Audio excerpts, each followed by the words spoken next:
Hello बच्चों। चलिए प्रश्नों को समझते हैं। ड्यूटेरियम की खोज 1932 में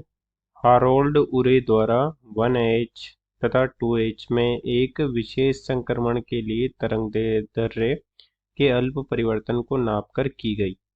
ऐसा इसलिए हुआ क्योंकि किसी संक्रमण के संगत तरंगदैर्ध्य किसी सीमा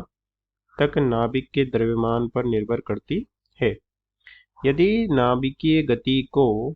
ध्यान में रखा जाए तो इलेक्ट्रॉन व नाभिक अपने उपनिष्ठ द्रव्यमान केंद्र की परिक्रमा करती है। यह निकाय एक ऐसे कण के समतुल्य है जिसका समानीत द्रव्यमान म्यू है और जो नाभिक के चारों ओर इलेक्ट्रॉन नाभिक के बीच की दूरी के बराबर दूरी पर परिक्रमा करता है। यहाँ म्यू बराबर m बटा me प्लस m है, जहाँ m नाभिक का द्रव्यमान तथा me इलेक्ट्रॉन का द्रव्यमान है। 1H तथा 2H में लाइमन श्रेणी की प्रथम रेखा की तरंगदैर्ध्य में होने वाले अंतर की प्रतिशत का परिकलन करें। 1H का नाभिक का द्रव्यमान 1.6725 गुणा 10⁻⁻27 किलोग्राम तथा 2H नाभिक का द्रव्यमान 3.3374 गुणा 10⁻⁻27 किलोग्राम, इलेक्ट्रॉन का द्रव्यमान 9.109 गुणा 10⁻⁻31 किलोग्राम है।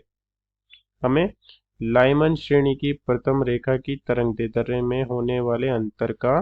प्रतिशत परिवर्तन परिकलन करना है। अब चलिए मुख्य अवधारणा में देखते हैं कि मुख्य अवधारणा के अनुसार किसी H परमाणु या परमाणु के nवें ऊर्जा स्तर की ऊर्जा को इस प्रकार से प्रदर्शित करते हैं। En बराबर म्यू ई की घात 4 बटे 8 एप्सिलॉन नॉट की घात 2 H की घात 2 और Z की घात 2 बटे n की घात 2, जहाँ म्यू इलेक्ट्रॉन प्रोटॉन तथा न्यूट्रॉन के द्रव्यमान में कमी है या ये समानीत द्रव्यमान है, समानीत द्रव्यमान है। तथा जब किसी उच्च ऊर्जा स्तर से निम्न ऊर्जा स्तर में संक्रमण होता है, अर्थात माना कि ये ऊर्जा स्तर उच्च ऊर्जा स्तर है, इस प्रकार से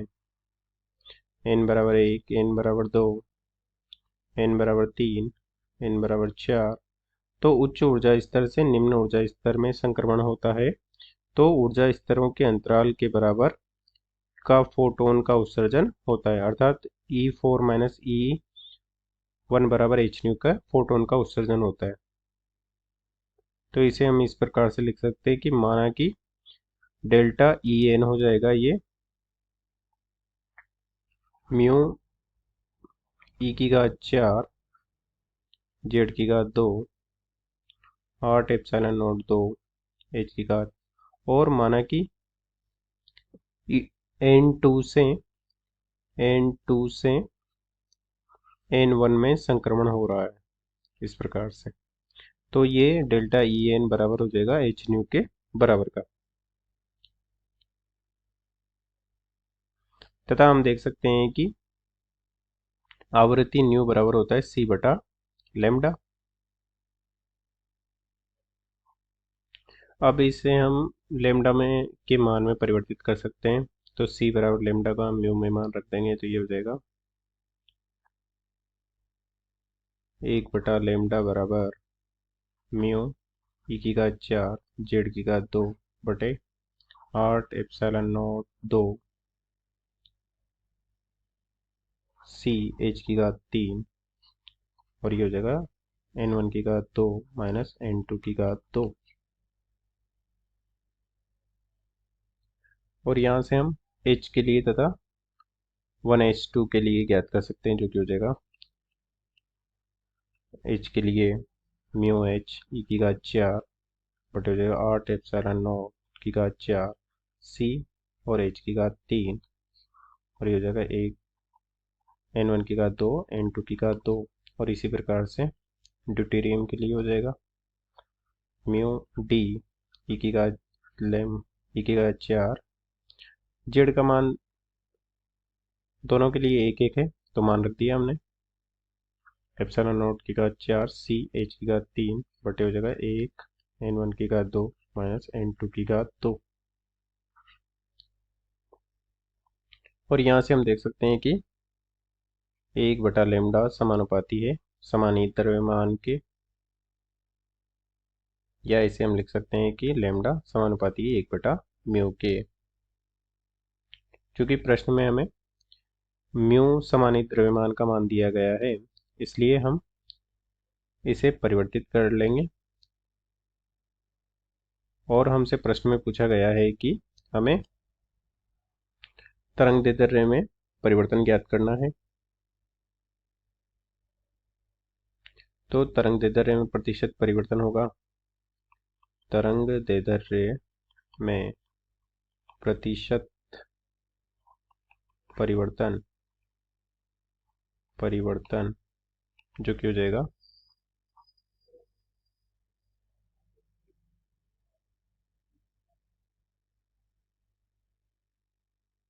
लैम्डा डी बटे लैम्डा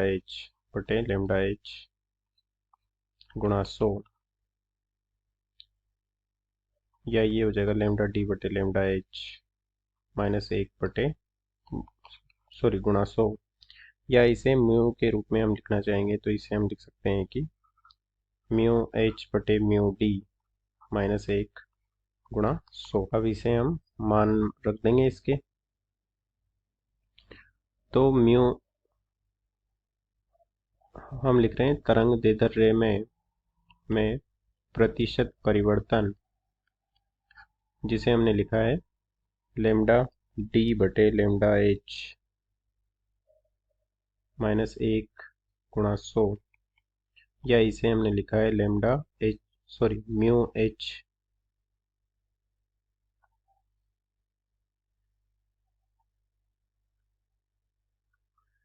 म्यू एच बटे म्यू डी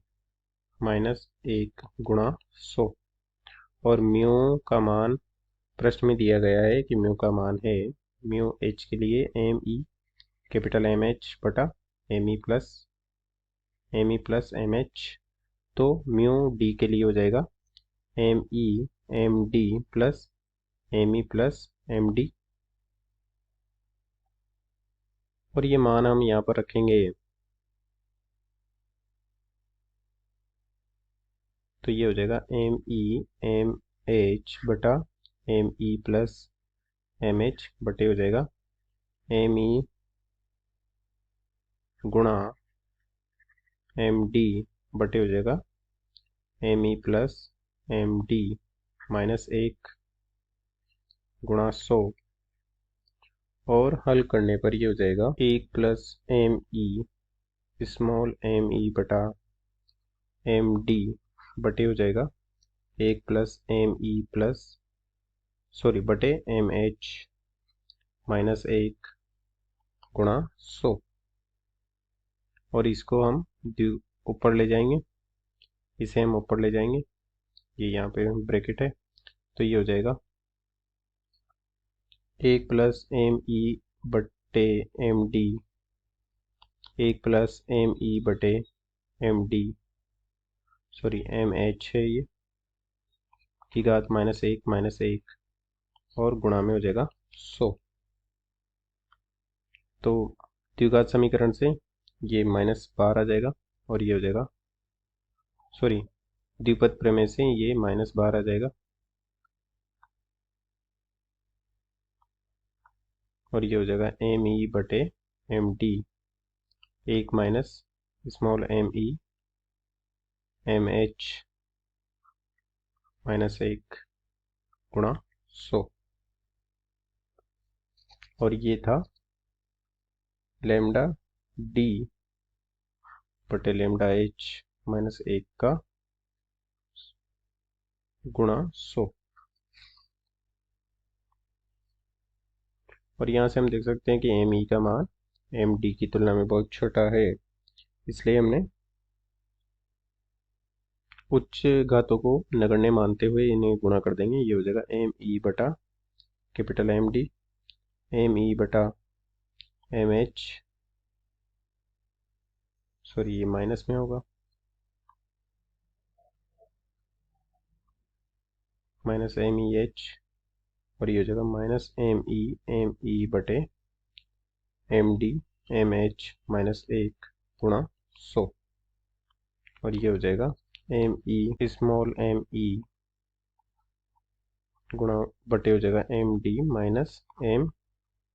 एच गुणा 100। इसमें मान रख देंगे हम जो कि प्रश्न में दिए गए हैं। तो ये हो जाएंगे लेमडा डी बटे लेमडा एच माइनस 1 गुणा 100 बराबर हो जाएगा, हमने लिखा है स्मॉल एम ई बटे 1 बटा एम डी माइनस 1 बटा एम एच गुणा 100। तो यहाँ इसे हम लिख सकते हैं डेल्टा लेमडा बटे एच गुणा 100, और एम ई का मान हो जाएगा 9.1 गुणा 10⁻31, और 1 बटा हो जाएगा 3.3374 गुणा 10⁻27 माइनस 1 बटा 1.6725 गुणा 10⁻27 गुणा 100। हल करने पर ये मान हो जाएगा माइनस 1.084 गुणा 10⁻²प्रतिशत। और यहाँ पर ऋणात्मक चिन्ह प्रदर्शित करता है कि लेमडा डी का मान कम है लेमडा एच से, क्योंकि हमने lambda D minus lambda H कर रहे थे डेल्टा में, तो माइनस चिन्ह हमें प्राप्त हुआ है। तो माइनस चिन्ह प्रदर्शित करता है कि लेमडा डी का मान कम है लेमडा एच से। अतः दिए गए प्रश्न को हमने हल कर दिया है। आशा करते हैं आपको समझ में आया होगा। धन्यवाद।